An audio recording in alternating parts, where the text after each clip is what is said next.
حضرت علی المرتضیٰ شیر خدا فرماتے ہیں کہ جو آدمی ایک روزہ چھوڑ دیتا ہے جان بوجھ کے یا کسی بھی وجہ سے، رمضان کا ایک روزہ چھوڑ دیتا ہے، تو حضرت علی المرتضیٰ شیر خدا فرماتے ہیں کہ پھر وہ 100 سال کے روزے بھی رکھ لے تو وہ 100 سال کے روزے رمضان کے اس ایک روزے کی فضیلت کو نہیں پہنچ سکتے۔ اللہ تعالیٰ کے نبی امام الانبیاء، سرتاج الانبیاء، خاتم الانبیاء مدنی کریم صلی اللہ علیہ وسلم نے ارشاد فرمایا کہ جو بندہ رمضان کا روزہ رکھتا ہے،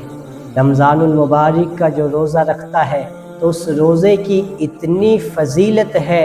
اتنا مقام اور مرتبہ ہے اس شخص کا جس نے رمضان المبارک کا روزہ رکھا ہے۔ فرمایا کہ اللہ کے حبیب نے فرمایا کہ پرندے اپنے گھونسلوں میں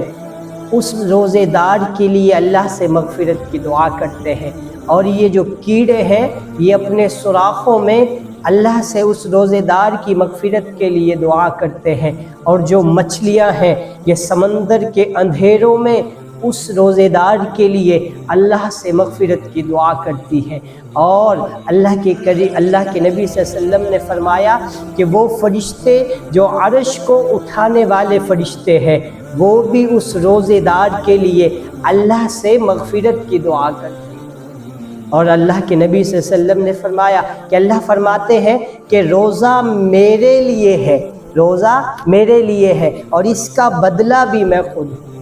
کیا مطلب؟ فرمایا کہ تم نماز پڑھو گے تو تمہیں کوئی نہ کوئی دیکھ لے گا، تم زکوٰۃ دو گے کوئی نہ کوئی دیکھ رہا ہوگا، حج کرو گے کوئی نہ کوئی دیکھ رہا ہوگا، دنیا کا کوئی اور کام کرو، نماز پڑھو، تلاوت کرو، ذکر کرو، صدقہ خیرات کرو تو کوئی نہ کوئی شخص تو دیکھ رہا ہوگا۔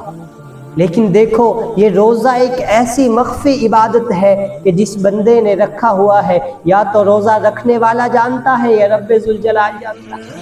اس لیے اللہ نے فرمایا کہ جب میرا بندہ روزہ رکھ لیتا ہے، اب روزہ رکھنے والے کو کوئی جان تو نہیں رہا، لیکن وہ بندہ باوجود اسباب ہونے کے، باوجود پانی ہونے کے، باوجود کھانا موجود ہونے کے، پیٹ میں آگ جل رہی ہے، زبان پہ کانٹے ہیں، زبان میں منہ میں پانی لیا ہوا ہے، لیکن اپنے گلے کو روزے دار بندہ یوں گھونٹ کے بیٹھا ہوا ہے، پانی کو نیچے نہیں اتارتا۔ یہ کیا چیز ہے جس نے اس کو روکا ہوا ہے؟ اللہ فرماتے ہیں کہ یہ میرے بندے کے اندر میرا خوف ہے، میری محبت ہے، جب میری محبت میں میرے خوف سے اس پانی کو گلے سے نیچے نہیں اتارتا تو مجھ رب کو اپنے جلال کی قسم میں اپنے بندے کو جہنم میں نہیں جانے دوں۔ یہ ایسی عبادت ہے۔